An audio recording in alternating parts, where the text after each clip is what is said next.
On se trouve dans la station d'épuration du SIAP, la station d'Acher, et plus particulièrement on se trouve sur la zone des Carnaux, au niveau du passage en siphon. Précisément, on avait, donc c'est dans les 600 mètres d'ouvrage, et ici on est sur le Carnot d'Amenet, c'est une partie de 300 mètres, et on devait passer sous un ouvrage existant, un Carnot existant, donc on se situe à 10 mètres de profondeur, et on avait une traversée de galerie à faire sur 10 mètres en sous-œuvre.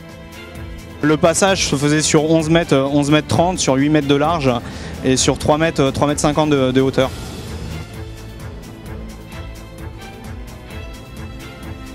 Les travaux TGFR se faisaient en deux phases. La première phase, c'était une partie de terrassement et de blindage en sous-œuvre, et la deuxième phase, c'est une partie de génie civil. Alors pourquoi on a sous-traité cette partie d'ouvrage? Parce que ça demandait une technicité vraiment particulière, c'est des travaux en sous-œuvre.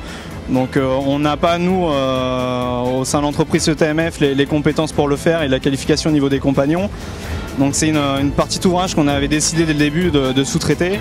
Donc on avait lancé un appel d'offres. Après, pourquoi l'entreprise TGFR proprement dit? D'une part parce que le directeur technique du site connaissait votre entreprise, avait déjà travaillé avec vous et était satisfait des résultats obtenus. Et notamment aussi grâce au site internet de TGFR, on a pu voir les moyens dont vous disposiez, les compétences. Et donc c'est pour ça que le choix s'est porté sur cette société-là.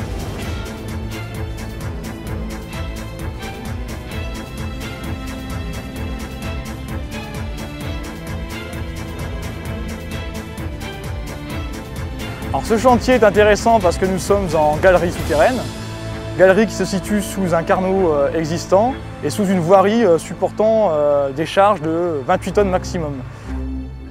La première phase, donc les premiers cadres avancés, on avait tout simplement à enlever le béton de propreté. Il s'est avéré que le propreté était un béton, non pas de propreté, mais un béton beaucoup plus costaud. L'alternative de TJFR était en fonction des vibrations générées par les piqueurs, passer un piqueur un peu plus supérieur, c'est-à-dire un piqueur sur mini-pelle 1,5 tonne, afin d'avancer plus rapidement et surtout plus efficacement.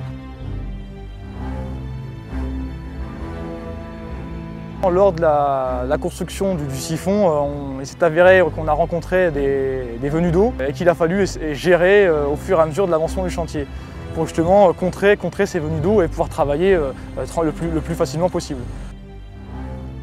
En plus des contraintes de charge et d'activité au-dessus, nous avons aussi l'activité justement de ces fameux semis de 28 tonnes qui passaient au-dessus, qui justement génèrent et créent des vibrations.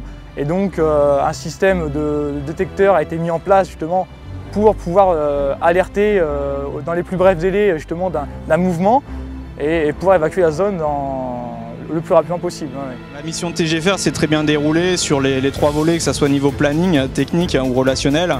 Les plannings ont été tenus avec 15 jours d'avance même.